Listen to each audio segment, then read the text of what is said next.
gawa ulit natin ngayon bali welding inverter ulit, brand Rilon, model ARC CT200, ARC 200 CT. Bali yung welding na to galing na to sa ibang paggawa na tapos pinagawa doon na okay. Wala pang isang linggo, yan sira ulit. So ngayon ang problema niyan, no power. Tsaka tiningnan ko na yung loob nito. Bali ito yung loob ni Rilon. Bali may tatlong card, individual, isang power supply module, output module, at saka yung IGBT at saka PWM control board natin. At saka yung gawa dito, yan yung resistor, pero okay lang naman yan kahit na ganyan yan. Mas maganda nga ganyan kasi 5% yan, tolerance niya. Tapos ito yung problema, ito yung power supply section. Buti na lang hindi na tayo magtatanggal ng mga puti-puti dito kasi tinanggal na nila Tsaka nakatanggal na rin to. Yan, nakatanggal na rin yan.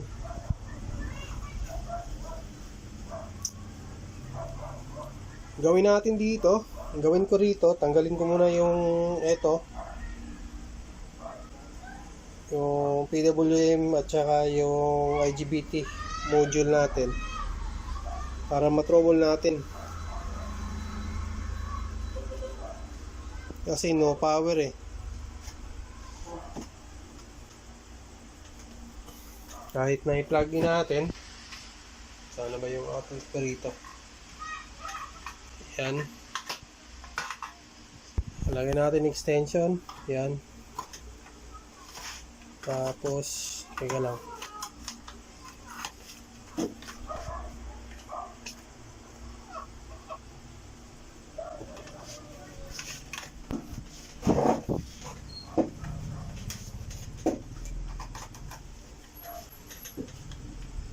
tapos monitor natin yung natin, kuryente natin kung ilan. Nakita nyo? Teka lang, naka-on ba? Yan, naka-off muna. Tapos kuryente natin, ilang kuryente natin on ko? So 241 volts AC.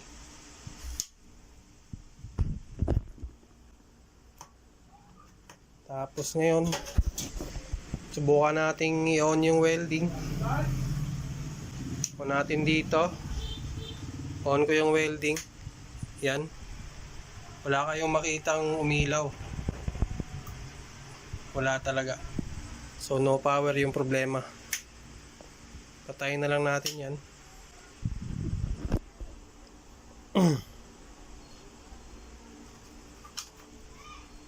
Bali ulit gawin natin, tanggalin ko muna yung yung top board, tapos trouble natin bakit walang power to. Balik tayo dito sa mesa ko So nakikita nyo ngayon, tanggal ito yung buong board ng Rilon. So ito, yan, bali gawa ko na yan. Tapos ito rin, tinanggal natin yung yan, tinanggal natin to. Tapos yung dito nakakabit, tsaka yung pulse transformer ng power supply natin. Kasi check ko, kung makita nyo rito, ito may wire na ready for checking na lang to, pero hindi ko pa trouble to i-check ko lang. Tsaka yung PWM din, kailangan kong ma-sure na okay to. Para isahang gawa na, hindi na ako pabalik-balik ano. Tapos ang napansin ko lang dito, siguro eto yan, gawa na ng ibang tech yan. Napansin yung resistor na yan, gawa na ng ibang technician yan. Okay lang naman kahit na ano, yung paglagay ng ganyan. Tapos dito sa likod, napansin ko rin dito, yan bali gawa ko na yung ano dito, bakas na ng gawa ko to yun. Yan, at saka dito yan, pero yan gawa bakas pa ng ibang technician yan. Hindi ko lang alam, check ko pa mamaya yan. Tapos dito nag-check din sila sa power supply. Ito na naman yung nakita ko.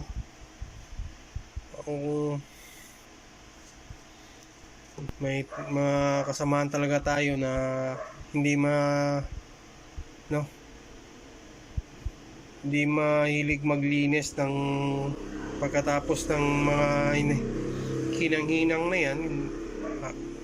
Hayaan na lang ng ganyan, kaya hindi pulido yung gawa eh. So i-check ko rin to, ba't ginalaw nila dito. Siguro may problema bandang primary natin, voltage papunta sa ano natin dito, power MOSFET natin ng power supply. Pero yung output module natin, wala naman silang ginalaw. So thanks God dyan, hindi na ako mag-ano dyan. I-check ko na lang yung mga output diode. Ang ginamit na output diode maliliit, pero okay naman yan, walang problema yan. Katulad din ng Sigweld ang ginamit dito, matibay naman yan.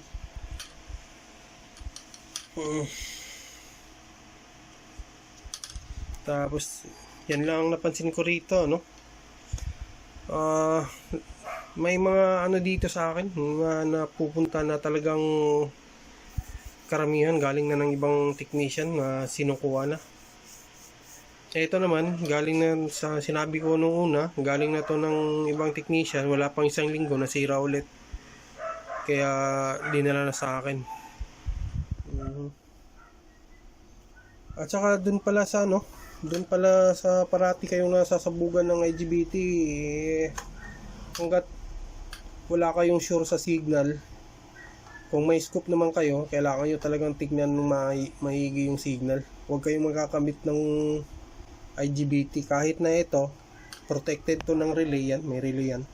Pag on nyo, hindi masyadong mapupersa yung IGBT natin hanggat hindi umabot ng threshold voltage to, yung capacitor nito, saka lang pipitik yan. Ang unang gagana niyan, galing ng AC, ito muna gagana. Yan, papansin nyo, iinit yan.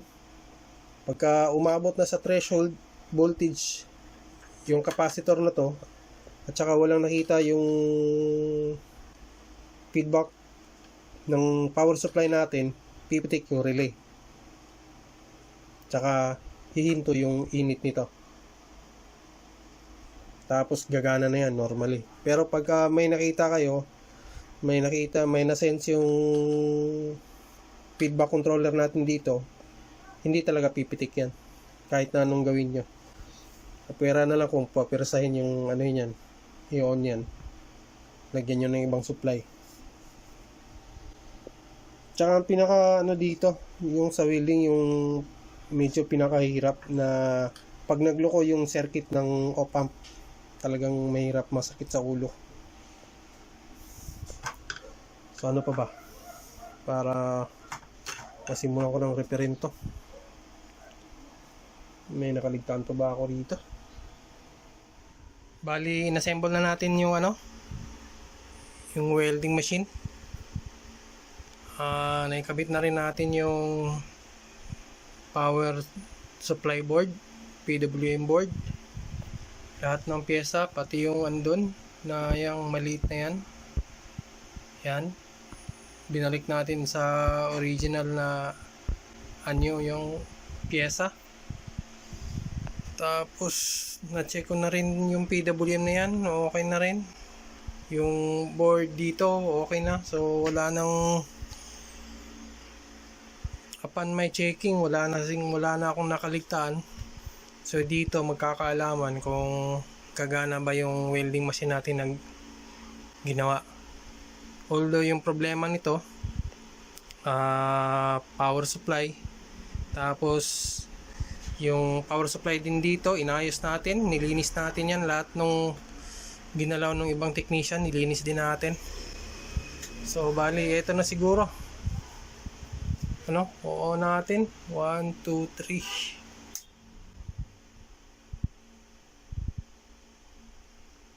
3. Ayaw, wala.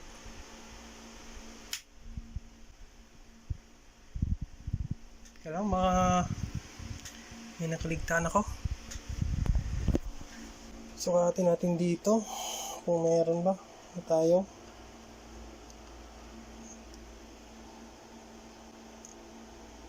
Merong 260. Pero okay na yan kanina eh. Ano ba nakaligtaan ko dyan?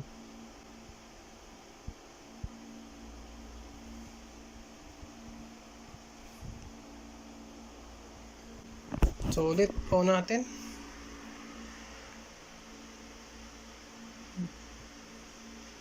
May nakaligtayan kaya ako rito.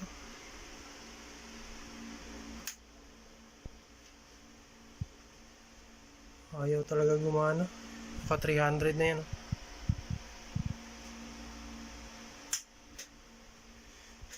So hanapin ulit natin yung problema nung naging dahilan dito. Na-check ko naman lahat yung test point ng power supply. Okay naman. Teka lang. So balik lang ako balik tayo dito sa ginagawa natin.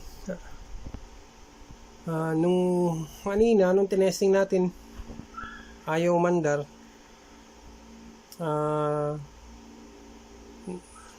Iniisip ko na baka may nakalimutan akong o nakaligtaan akong test dito sa welding na to, kaya siguro nakalimutan nating mga test point pero doubt ako sa sarili ko na wala akong nakalimutan. Kaya doon ako napaisip kung bakit sa lahat ng ginawa kong test point ayaw pa rin umandar ng unit na to. Pero yung unit na to galing na to sa ibang technician ito yung isang napansin ko rito, kasi pagkagaling na kasi sa ibang technician, hindi mo talaga alam kung anong kinalikot, kung may piyesa bang pinalitan, tama ba yung binalik. Although yung piyesa na dito nasira, dito banda, pinalitan ko na rin, dito na check ko na rin yung PWM, wala nang problema. Dito wala rin problema na dyan. So dito lang tayo, at saka yung baba, na-check ko na rin to, nilinis ko na rin, okay na rin yan. So bali wala na akong duda na hindi gagana to. Tapos dito lang napaisip-isip ako dun sa, kasi tiningnan ko yung circuit nito. Kahit na hindi pa ako tumingin dun sa board view nito, may isang pyesa na doubt ako na yun ang value. Pero yun yung nilagay ng ito yung nilagay ng technician. Nasaan na ba yun?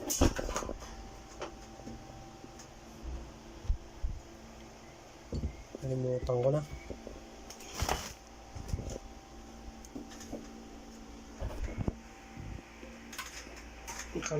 na. Hindi ko na maano. Yung napansin nyo, yung sa una, di ba may piyesa rito na resistor type. Resistor naman talaga eh. Pero yung through holes, yan. Tapos, binalik ko. Naglagay ulit ako ng same value. O ganun din, wala ding nangyari. Pero nung nag-trace ako dito sa circuit na to, nag-trace ako dyan banda. Dito. Yan, trace ko dyan. May duda ako. na talagang hindi, may isang ano lang, may isang piyesa lang na talagang dudang-duda ako na yun talaga value niya. Tapos kasi sa lahat ng klase ng welding machine, kahit na anong gamiting power supply, IC type man yan, MOSFET type man yan, ano ba yung sa IC type, LNK, mga ganyan, SD, UC. Pag MOSFET type naman, yung K3878, ganun. Pero meron silang, sa lahat ng yon, kahit magkaiba-iba yun, meron silang common factor doon na halos magkaparehas lahat. Nung dito ko nag-trace ako dito banda kanina, doubted na ako na yun talaga. Kaya doon tayo sa ano, dito tayo sa board view. Ito yun. Ito yung board view ng welding na yan.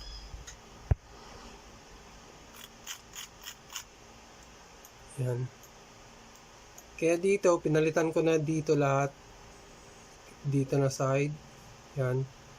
Pati yun dito. Yan. Ito, nagpalit na tayo nito. Tapos yung mga piyesa rito, pinalitan din natin. Mga sira. Tapos, ang isang doubted lang ako kasi biruin nyo, 1 mig lahat yan. 105.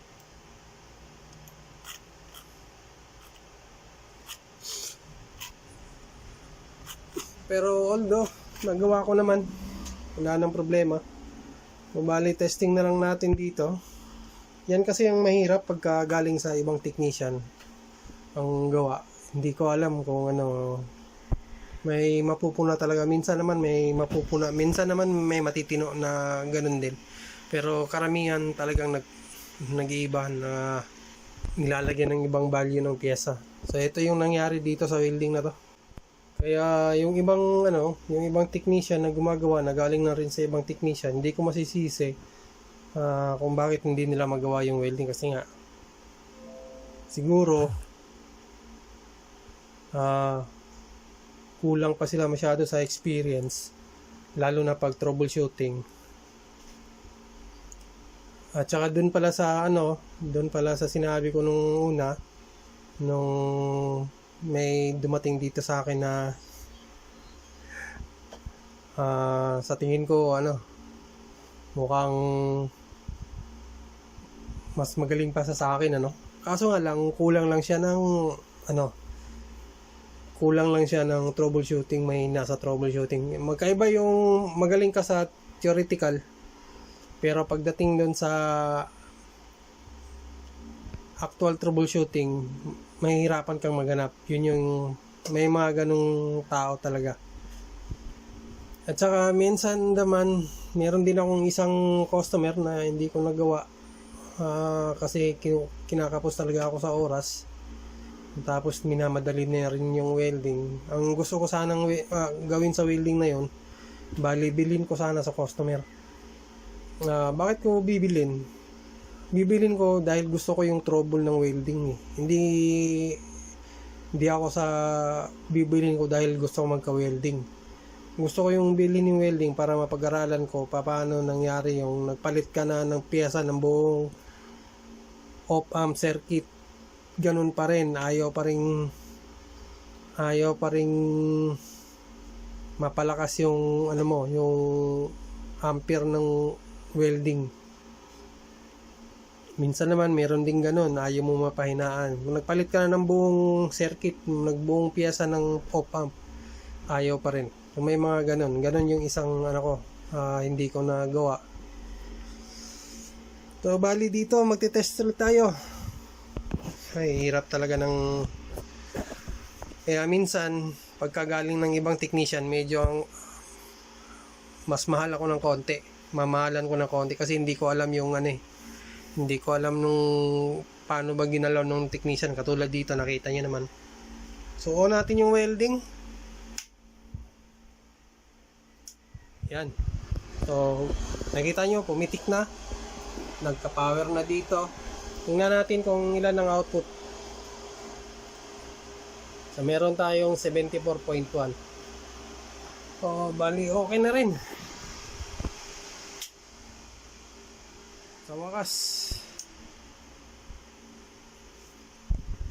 Kailangan nyo lang talagang matyaga kayo sa troubleshooting at saka intindihin nyo yung circuit para maintindihan nyo at magawa nyo. Kasi kung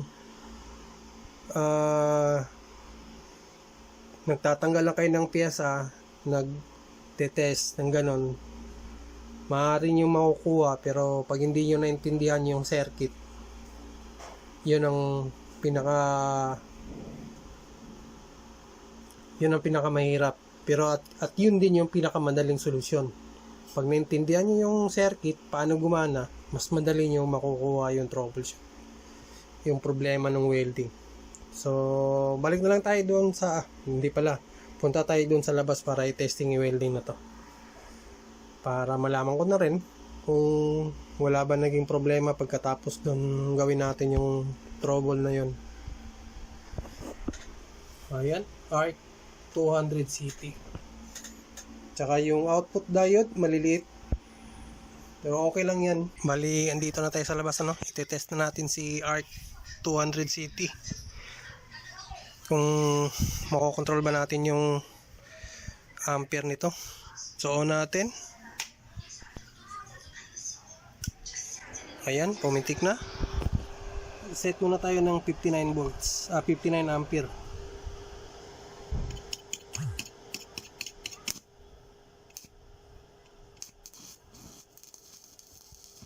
So, okay. Hanggang saang ampere tayo makapag-welding. Sagad natin yung pinakabababa. 27.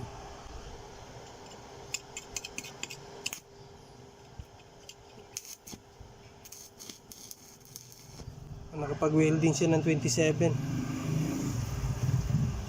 So, sagad natin 204.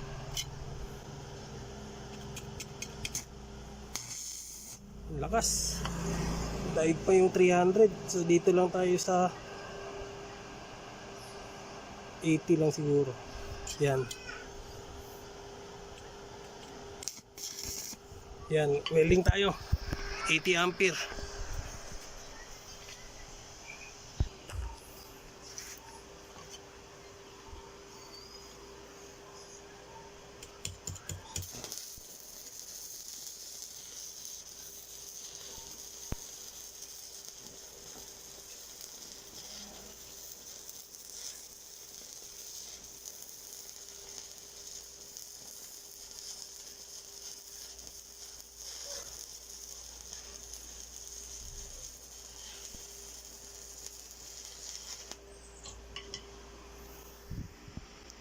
Bali, inassemble na natin ng Bossy Rilon